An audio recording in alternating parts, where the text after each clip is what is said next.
qu'est-ce qu'est le génie civil? Qu'est-ce que signifie le génie civil? Et puis, quels sont les avantages de faire les choix dans le génie civil? Bonjour et bienvenue sur la chaîne Génie civil et pour le débutant. Et dans cette vidéo, je vais essayer de vous expliquer d'une manière très claire, d'une manière limpide, qu'est-ce que le génie civil. Parce qu'il est évident que vous ne pouvez jamais comprendre la fin tant que vous n'avez pas encore compris les début. Et bien sûr, vous ne pouvez jamais comprendre le développement du génie civil, tout ce qui se passe dans le génie civil. Vous ne pouvez pas aussi comprendre tous les calculs du génie civil tant que vous n'avez pas encore compris la notion des bases du génie civil. Et je vous invite de regarder cette vidéo du début jusqu'à la fin parce que je vais vous dire un truc. Beaucoup de gens, autant de gens baissent le bras derrière leur parcours d'ingénierie parce qu'ils n'avaient pas encore eu les notions de base d'ingénierie civile. Alors, pour que vous aussi vous ne tombiez pas dans cet embarras, je vous prie donc de regarder cette vidéo du début jusqu'à la fin et surtout d'être attentif. Dans cette vidéo, on va traiter autant d'essentiels. Le premier point qu'on va traiter, c'est l'introduction. On va savoir donc d'une manière introductive qu'est-ce que le génie civil. Le deuxième point, on va savoir les rôles de l'ingénieur civil dans la société. Que fait un ingénieur civil dans la société? Le troisième point, on va traiter les domaines d'intervention des génies civils. Ah bon? Qu'est-ce qui fait qu'un ingénieur civil ne manque pas d'emploi? On va savoir tout ça ici. Sur ce, je vous prie d'être toujours attentif. Alors, le troisième point et le tout dernier point, c'est les avantages du génie civil. Quels sont donc les avantages du génie civil? On va savoir tout ça ici. Je vous prie d'être attentif. Alors, allons-y. Voilà. Avant de commencer, je vais vous dire un truc. Si vous avez trouvé cette vidéo très intéressante et vous avez trouvé cette chaîne très intéressante aussi, je vous prie aussi de vous abonner parce que ça aussi, ça nous donne aussi l'envie de pouvoir vous donner aussi d'autres conseils et d'autres matières qui se basent de votre filière. Sur ce, je vous demande aussi d'aimer, de liker juste. C'est pas liker, liker. On va commencer. Voilà, on débute alors.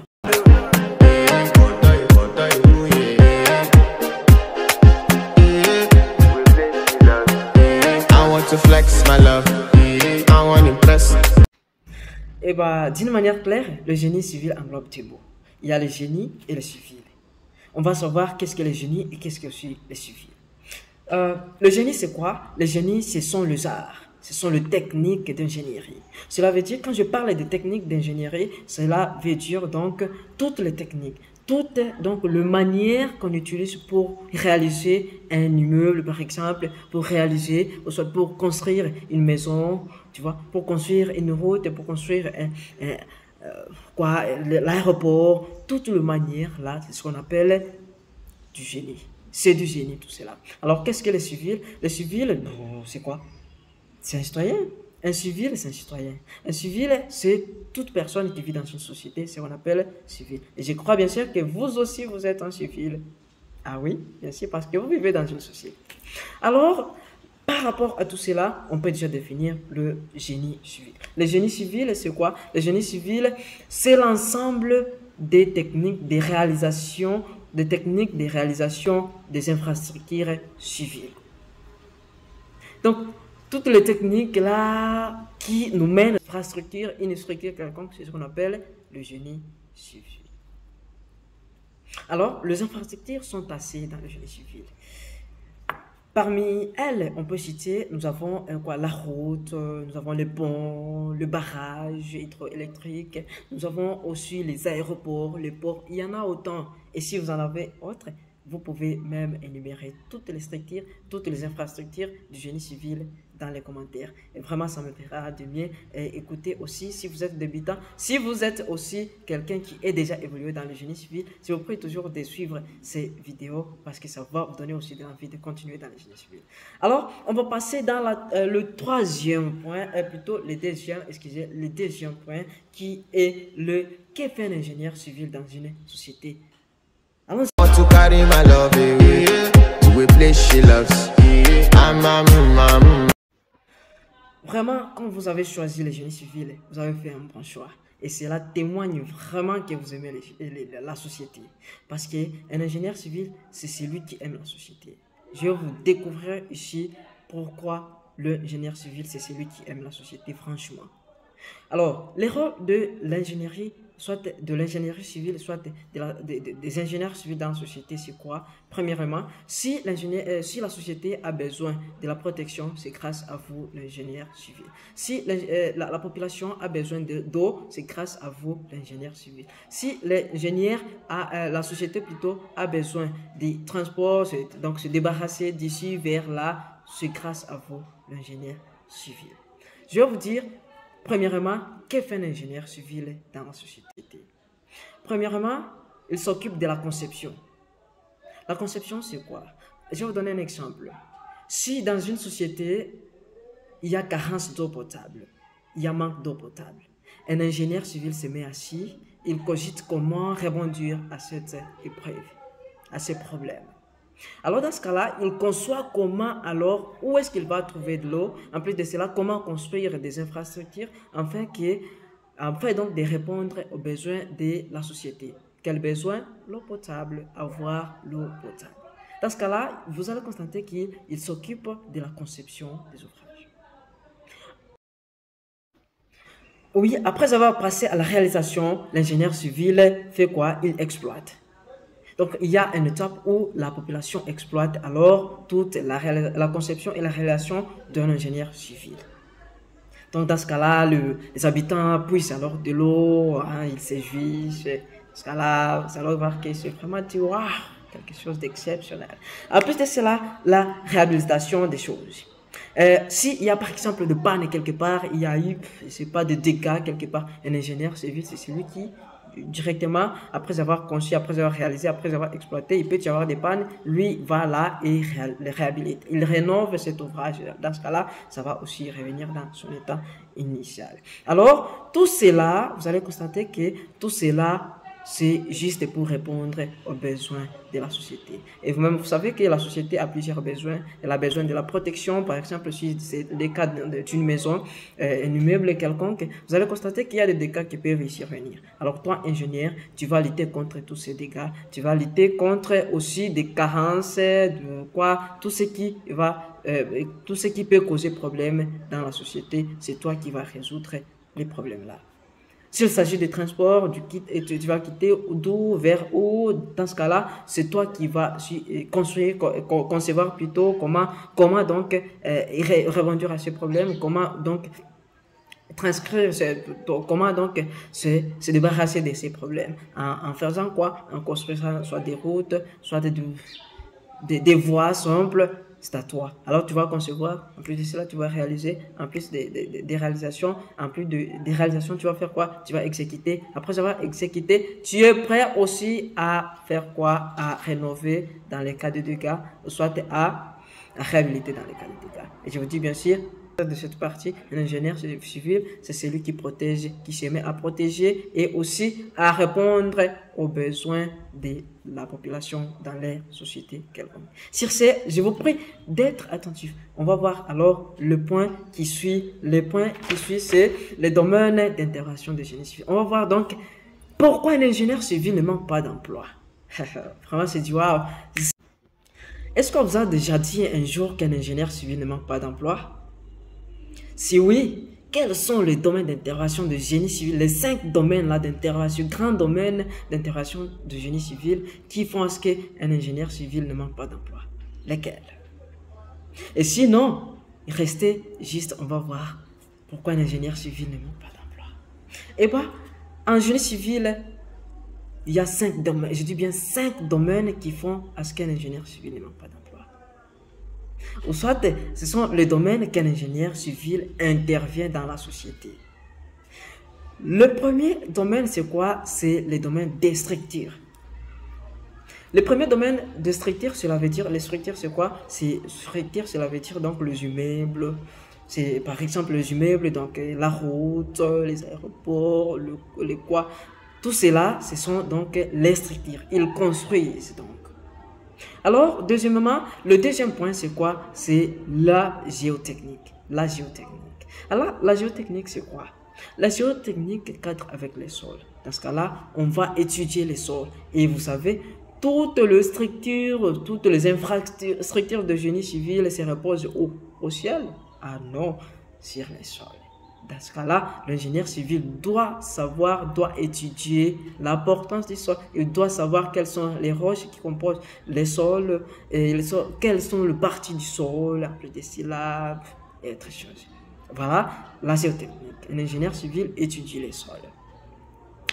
Troisièmement, je vais voir l'hydraulique. L'hydraulique, c'est quoi? Un ingénieur hydraulique, c'est tout celui qui cadre avec les infrastructures qui se reposent dans l'eau. Que ce soit les barrages, que ce soit les tunnels qui sont dans l'eau et autre chose. Dans ce cas-là, c'est l'ingénieur hydraulique qui va cadrer avec ça.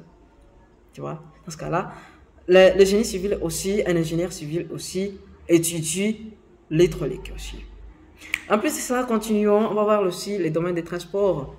Quitter d'un lieu vers un autre, ça demande quoi? Des transports. Il y a aussi des éléments qui font à ce qu'il y ait un transport vraiment fraîchissant. Un transport vraiment, je ne sais pas comment vous dire, élégant, quoi. C'est juste ça. C'est moyennant quoi, des routes, des cordes aussi. Il y a aussi des cordes en ce moment. Vraiment, il y en existe aussi. En plus de cela, il y a aussi quoi, les aéroports aussi. Ils font que les gens aussi se transportent d'un endroit vers un autre. Dans ce cas-là, aussi un ingénieur civil, c'est celui qui étudie aussi quoi?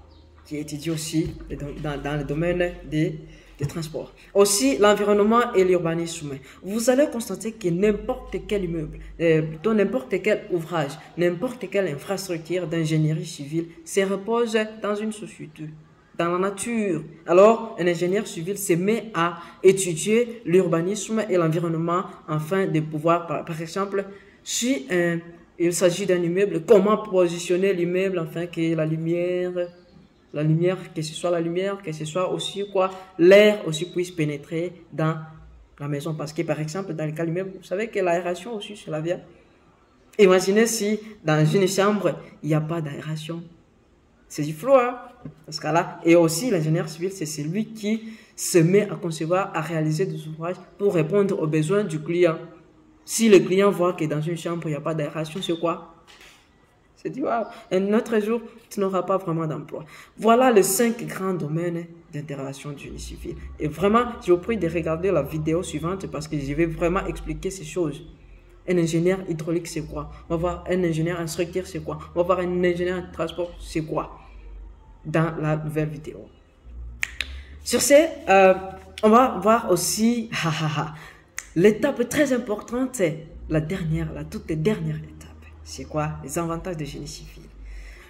Parce qu'il y a ces gens, pourquoi je vais choisir le génie civil? Il y a tant de quoi, il y a des nuits, il y a quoi? Non, c'est pas des nuits. Dans ce cas-là, dans la partie suivante, on va voir les avantages du génie civil.